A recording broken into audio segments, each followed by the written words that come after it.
अस्सलाम वालेकुम वीवर्स, कैसे हो आप सब। उम्मीद है खैरियत से होंगे। JCT इलेक्ट्रिकल चैनल में खुश आमदीद। डियर वीवर्स, आज का हमारा टॉपिक है ओम्स लॉ। अगर आप इलेक्ट्रिकल के स्टूडेंट हैं या फिर फिज़िक्स के स्टूडेंट हैं तो यकीनन आपने ओम्स लॉ का नाम ज़रूर सुना होगा। तो चलिए आज डिस्कस कर लेते हैं। ओम्स लॉ क्या है। ओम के कानून के मुताबिक किसी सर्किट में से गुजरने वाली करंट सप्लाई वोल्टेज के डायरेक्टली प्रोपोर्शनल होती है और करंट सर्किट की रेजिस्टेंस के इन्वर्सली प्रोपोर्शनल होती है। ओम्स लॉ कहता है कि जो किसी सर्किट में से गुजरने वाली करंट, किसी सर्किट में से अगर कोई करंट गुजर रही है तो वो सप्लाई वोल्टेज के बराह रास्त मुतनासिब होती है, डायरेक्टली प्रोपोर्शनल होती है। जैसे जैसे अगर हम करंट को बढ़ाते जाएंगे वैसे वैसे सप्लाई वोल्टेज भी बढ़ते जाएंगे, और जैसे जैसे हम सप्लाई वोल्टेज को कम करते जाएंगे वैसे वैसे करंट भी कम होगा। तो ये है डायरेक्टली प्रोपोर्शनल। और करंट सर्किट की रेजिस्टेंस के बिलक्स मुतनासिब होती है। अगर हम इलेक्ट्रिक करंट को बढ़ाते जाएंगे तो हमारे पास जो रेजिस्टेंस होगी, करंट को बढ़ाएंगे तो रेजिस्टेंस कम हो जाएगी, और अगर करंट को कम कर देंगे तो रेजिस्टेंस ज़्यादा हो जाएगी। चलें देखते हैं मज़ीद करंट और वोल्टेज का क्या ताल्लुक है। ओम लॉस के मुताबिक करंट और वोल्टेज का ताल्लुक, अगर किसी सर्किट में करंट को बढ़ाया जाए, ये करंट है इसको बढ़ाया जाए तो देन क्या होगा, तो वोल्टेज भी साथ बढ़ जाएंगे। ये वोल्टेज विल बी इंक्रीज।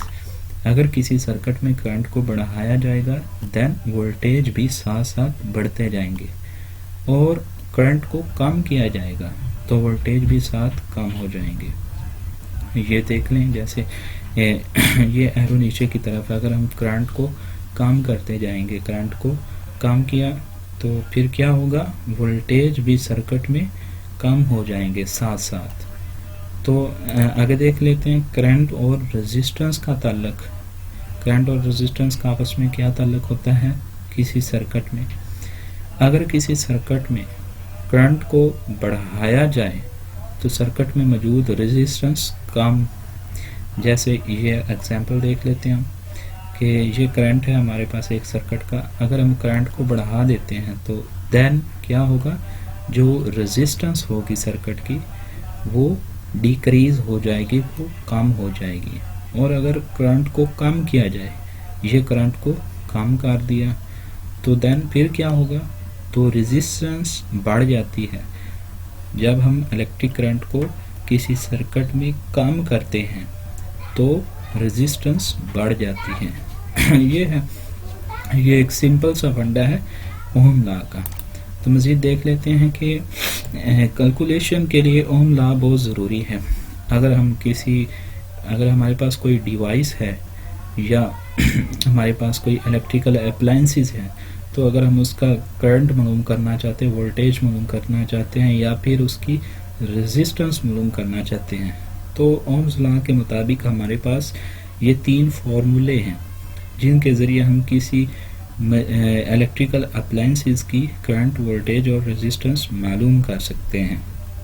तो चलें देख लेते हैं। अगर हमारे पास एक इलेक्ट्रिकल अप्लायंसेस है, आयरन है, अगर हमने उसकी करंट मालूम करनी है तो current is equal two volt बटे आर रेजिस्टेंस। तो इस तरह हमें एक इलेक्ट्रिक आयरन का जो करंट है वो मालूम हो जाएगा। अगर हम किसी चीज़ के वोल्ट मालूम करना चाहते हैं कि ये जो इलेक्ट्रिकल अप्लायंसेस है ये कितने वोल्ट लेती है, तो उसके लिए फार्मूला है V is equal to I multiply R.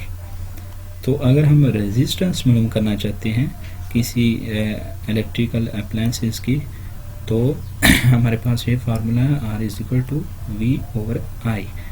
तो इसके ज़रिए हम जो है इलेक्ट्रिकल अप्लायंसेस की रेजिस्टेंस मालूम कर सकते हैं।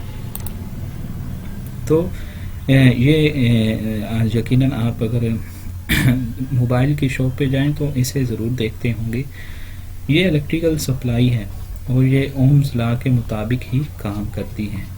जैसा ये आप वोल्टेज वाला जो स्विच देख रहे हैं, अगर हम यहाँ से वोल्टेज को बढ़ाते जाएंगे तो इधर से वोल्टेज भी बढ़ेंगे, साथ साथ करंट भी बढ़ेगा।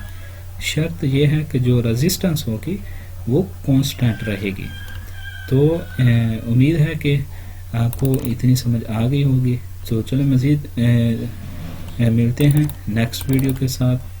तब तक के लिए अल्लाह हाफिज़, अपना बहुत सारा ख्याल रखिएगा।